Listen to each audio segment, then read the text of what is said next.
Kesehatan ibu dan anak di masa pandemi.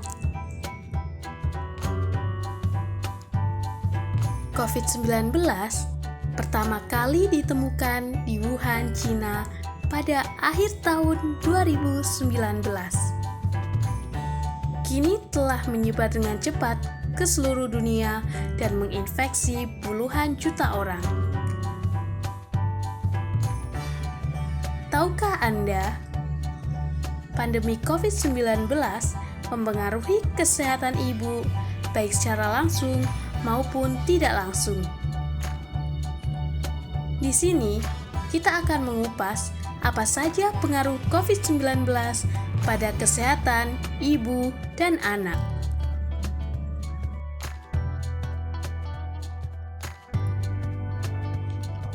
Yang pertama, penyebab secara tidak langsung.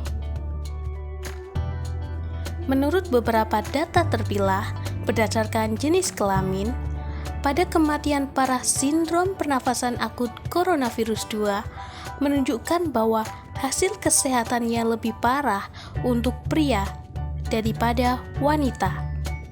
Maka, akan ada kekhawatiran bahwa penyakit ini dapat membebani perempuan secara sosial dan ekonomi.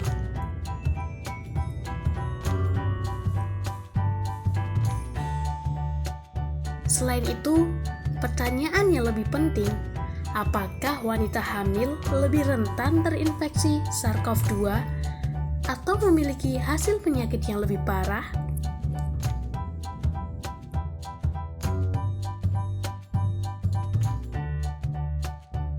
Yang kedua, penyebab langsung. Efek langsung pada saat kehamilan.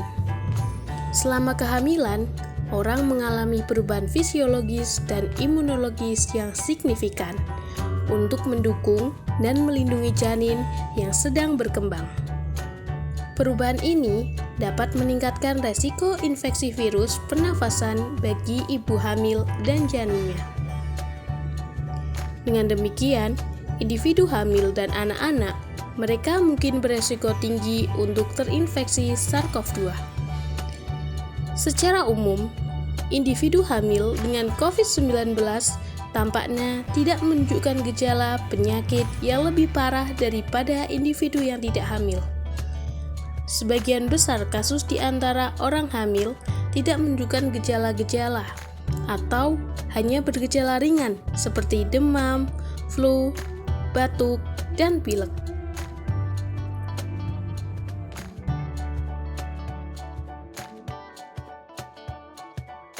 Dua, transmisi intrauterin.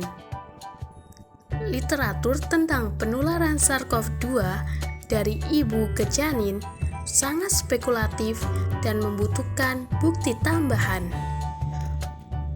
Penularan virus melalui darah masih banyak dipertanyakan.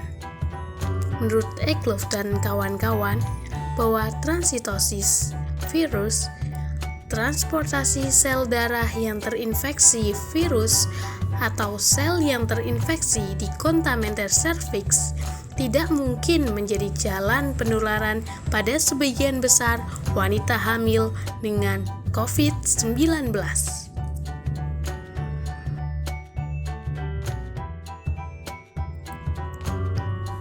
Yang ketiga, penularan pada saat persalinan dan melahirkan.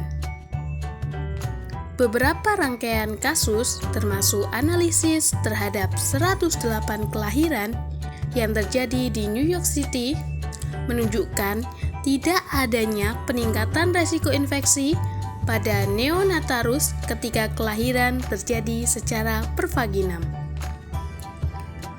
Rumah sakit menerapkan kebijakan terkait orang-orang pendukung dan perawatan pasca persalinan yang mengisolasi wanita selama persalinan dan melahirkan, serta tidak merekomendasikan pengunjung dan pemulangan dilakukan secara lebih cepat.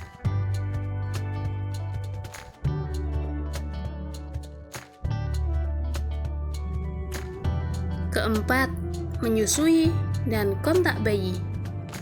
Kemungkinan penularan virus corona baru melalui ASI masih belum jelas. Namun, adanya antibodi IgG dan IgA SARS-CoV-2 dalam sampel ASI yang diambil dari seorang wanita dengan tes usap tenggorokan positif untuk COVID-19. Ini menunjukkan bahwa ASI terdapat memiliki efek perlindungan terhadap infeksi COVID-19, meskipun diperlukan lebih banyak bukti untuk konfirmasi. Namun, WHO merekomendasikan bahwa ibu yang diduga atau dikonfirmasi COVID-19 harus didorong untuk memulai atau melanjutkan menyusui. Para ibu harus diberi konseling bahwa manfaat menyusui jauh lebih besar daripada potensi resiko penularannya.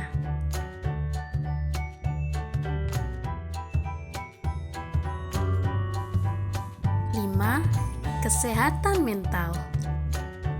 Wanita hamil dan ibu baru lebih mungkin mengalami penyakit mental daripada individu yang tidak hamil.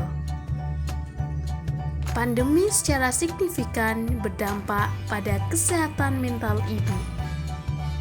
Perasaan cemas dan depresi berhubungan dengan ketakutan ibu terhadap penularan vertical virus ke bayinya. Akses yang terbatas pada saat pemeriksaan antenatal sebagai sumber perawatan dan kurangnya dukungan sosial menjadi sumber penyebab terganggunya kesehatan mental ibu.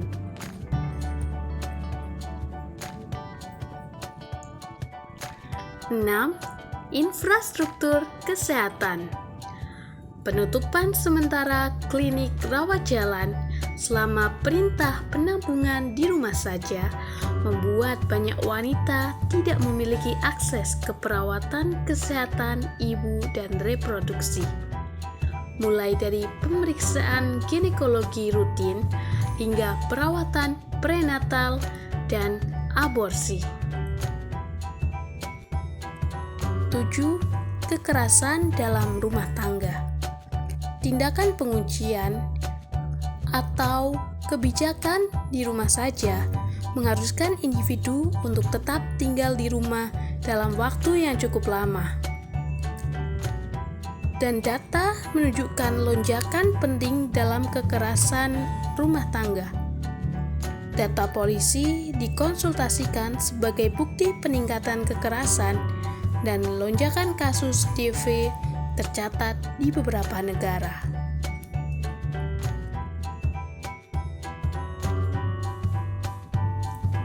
Demikianlah beberapa pengaruh pandemi COVID-19 pada kesehatan ibu dan anak, baik secara langsung maupun tidak langsung.